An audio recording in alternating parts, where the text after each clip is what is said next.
তুমি এতক্ষণে আসছো, আমি সে কতক্ষণ ধরে অপেক্ষা করে আছি তোমার জন্য। তুমি জানো না কালকে আমার পরীক্ষা, আমি যদি এখন পরীক্ষা ফেল করতে এই, তুই আমাকে জেরা করতেছিস? যেটা কেন করবো না? আমি যদি লেট করতাম তখন তুমি ঠিক আমাকে বকা দিতা। বকা দিব না তোমাকে আমি? তুমি তোমার প্রয়োজন আমার কাছে পড়তে আসো, আমার কোনো টাকা পয়সা তোমাকে পড়ালো? এমন ভাবে বলতেছো যে তোমাকে না পড়ালে আমার জীবন বৃথা। তোমার কাছ থেকে আমি ফ্রি করি নাকি? তোমার কাছ থেকে টাকা নাও, টাকা। ম্যাডাম, আপনি যে কয়টা টাকা আমাকে দেন, আপনাকে পিটায় মানুষ করার চেয়ে আমার কাছে একটা গাধাকে পড়ায় শোনায় মানুষ করা সহজ। তুমি আমাকে গাধা বলছো? আমি খালারে বলে দিব। খালা জানে তোমার অবস্থা, ঢং করো না, বইবার কথা। তুমি আমার মারলা কেন? খালা আবিবে আমারে মারে। কি রে মারতেছিস কেন রে?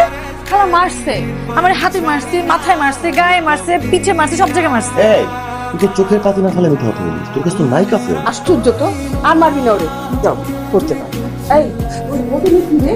খালা এটা পানি পড়া, পরীক্ষা পাশে পানি পড়া, আব্বা আনছে হুজুরের কাছ থেকে। কাজ করবে না, এই পানি ওর উপর কাজ করে না, ওর মাথায় আর কোনো কিচ্ছু কাজ করবে না, এটা সারা জীবনের জন্য বাদ। আর বকবকি করিস না, করে পড়া ভালো মতন পড়া, এইবার যেন পাস।